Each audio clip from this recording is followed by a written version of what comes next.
C'est parti pour cette deuxième partie du tutoriel Grand MA3. Sur ce tutoriel, on va parler des groupes de fixtures, la visualisation 3D et aussi des presets. On va créer quelques presets pour nos fixtures. Alors j'ai repris ma sauvegarde que j'ai créée lors du premier tutoriel.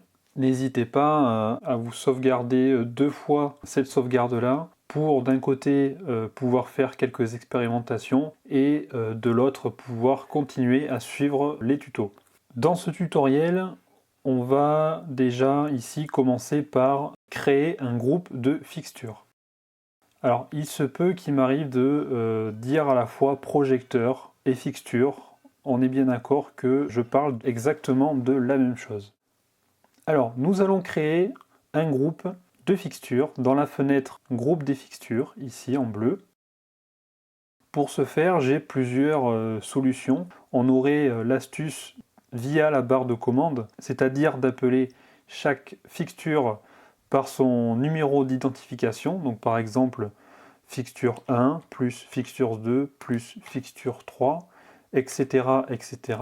Mais forcément, ça prend un petit peu de temps. On va utiliser une autre méthode, beaucoup plus rapide. On va aller dans Fixture, dans l'onglet de droite. Et ici, sur ma page de fixture, sur mon listing de fixtures, j'ai donc mes 10 mythos que j'ai ajoutés dans le premier tutoriel.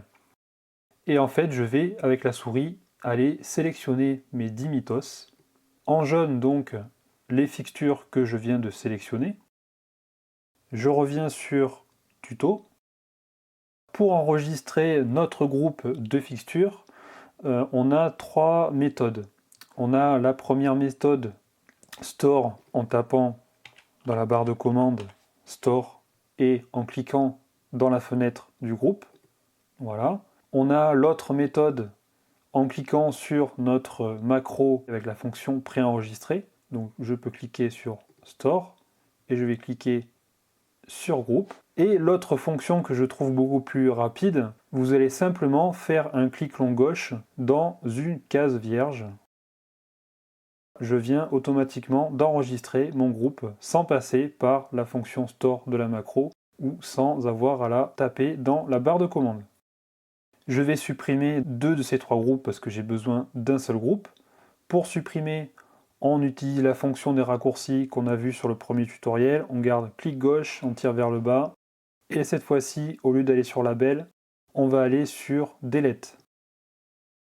On fait pareil ici, Delete. La fonction Delete aussi peut être utilisée via la barre de commande en tapant Delete ou en créant une macro Delete. Je vais renommer donc mon groupe de projecteurs mes 10 mythos que je viens de créer en allant sur Label. Je pourrais éventuellement faire un petit dessin, mais pour ce groupe-là, on va rester sur l'inscription mythos. Appli. Alors maintenant qu'on a créé nos groupes des 10 mythos, on va aller voir un petit peu ce qui se passe dans la visualisation 3D. On va étudier un petit peu ça. Pour le moment, là, j'ai rien d'affiché dans la 3D.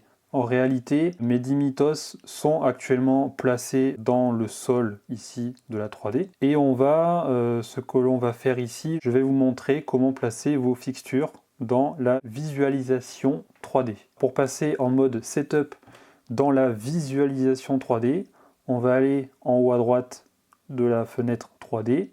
Et dans le mode standard, on va passer en mode Setup.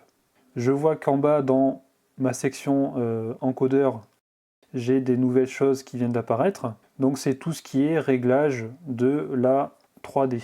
Petite explication, position X, Y et Z, c'est les positions dans l'espace 3D.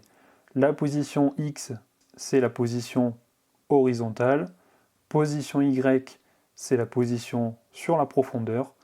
Et la position Z, c'est la position sur la hauteur. Juste en dessous, vous avez les rotations sur chaque axe. Pour commencer, je vais déjà remonter mes lyres vers le haut. Donc je vais utiliser position Z. Alors vous avez 2 méthodes, soit vous cliquez sur le chiffre, le 0 mètre, et vous tapez la valeur souhaitée.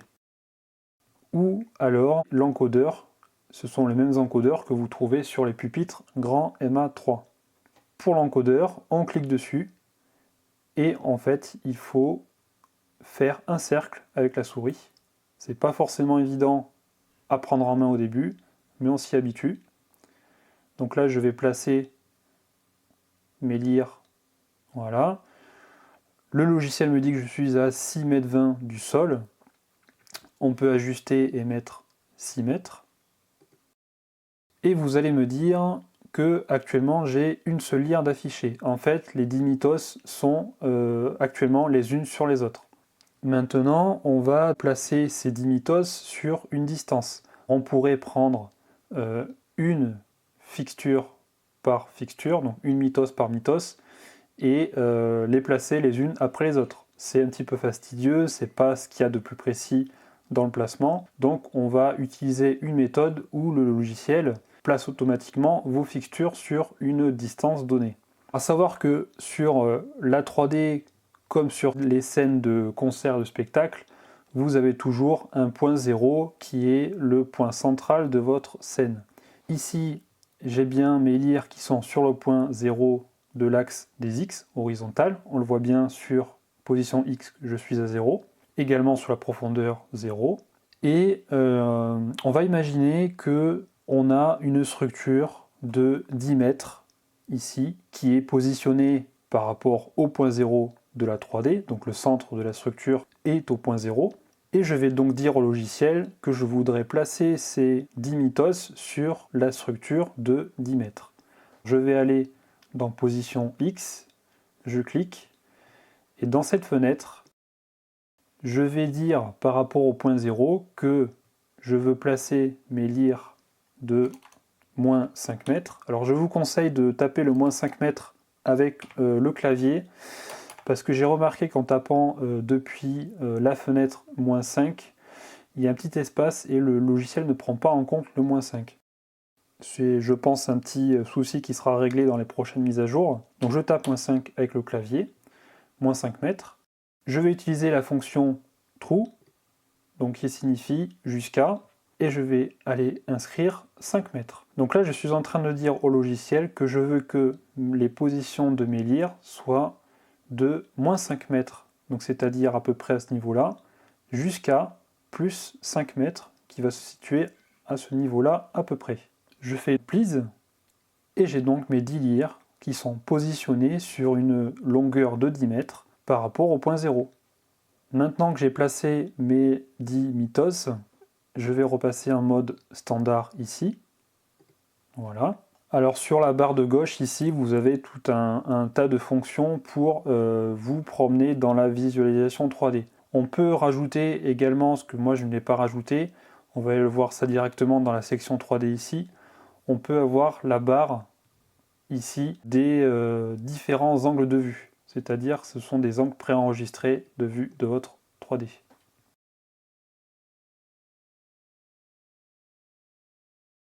On pourrait également activer une fonction qui peut être pratique sur certains plans de feu, où là vous avez en fait vos numéros d'identification de vos projecteurs. C'est pratique si vous avez besoin de savoir le numéro d'un projecteur en particulier. Et ensuite, tout ça, ce sont des réglages par rapport à votre rendu 3D, donc Beam Quality. Là, je suis voilà, en simple, hein, c'est juste des carrés. Nom, on n'a rien du tout. Standard, ça vous affiche carrément le projecteur en réel. Ici, la caméra, c'est ce que je vous ai montré tout à l'heure, c'est ce qui va vous permettre de rattraper différentes visualisations 3D. Je vais revenir sur la visualisation de base. Alors maintenant qu'on a fait un petit peu le tour des bases de la 3D, on va créer des presets. Donc on va créer des presets pour commencer dans la section dimmer. J'ai bien mes mythos toujours de sélectionner. Je vais dans dimmer ici, dans l'encodeur. Et au lieu de s'embêter de taper éventuellement ici 100%, je peux directement passer par un raccourci qui s'appelle at, ici à gauche dans la barre de gauche. Et je vais aller cliquer sur full. ce qui a pour effet de mettre mes mythos à 100% dans le dimmer. C'est un raccourci qui est très pratique. On peut également s'en servir pour mettre à 0. Alors ça tombe bien, je vais avoir besoin d'enregistrer un preset à 0%, mythos éteinte. Donc j'ai bien mon 0% qui est ici. Alors il est important que la valeur qui est affichée ici dans le dimmer soit affichée dans un rectangle, dans un fond rouge, parce que c'est ce qui vous indique que actuellement le logiciel enregistre bien cette partie-là. Si, admettons, votre fond n'est pas en rouge, alors je vais vous montrer ça, je vais faire un triple clear pour mettre à 0 l'encodeur. Voilà, je resélectionne mes mythos. Là, si je me dis que voilà, la valeur est bien de 0 et que je souhaite enregistrer le dimmer, ça ne fonctionnera pas. Il faut bien impérativement que la valeur soit dans un cadre rouge. Maintenant, je vais donc enregistrer mon preset à 0%. Je vais supprimer l'essai que j'ai fait à l'instant, qui n'a pas fonctionné. Et je vais utiliser la même fonction que la création d'un groupe. Je fais un clic long gauche et je viens d'enregistrer mon premier preset à la valeur éteinte. Je vais faire la même chose à 100% à full et je vais l'enregistrer à côté. On va vérifier si tout fonctionne et on voit bien que dans la 3D, mes mythos réagissent par rapport au preset. Alors vous avez remarqué, tout à l'heure, on a eu des flèches bleu clair qui sont apparues. Les flèches bleu clair, c'est en fait une fonction de mise à jour du preset. Je vous fais l'exemple. Je clique bien sur mon preset 100% et je vais modifier cette valeur. Je vais passer à 90%. Et j'ai là mes flèches bleu clair qui apparaissent et qui me signifient que je suis actuellement en train de modifier la valeur de mon preset. Alors pour faire la mise à jour d'un preset, c'est très simple, c'est comme la fonction sauvegarder qu'on utilise par la méthode de la souris.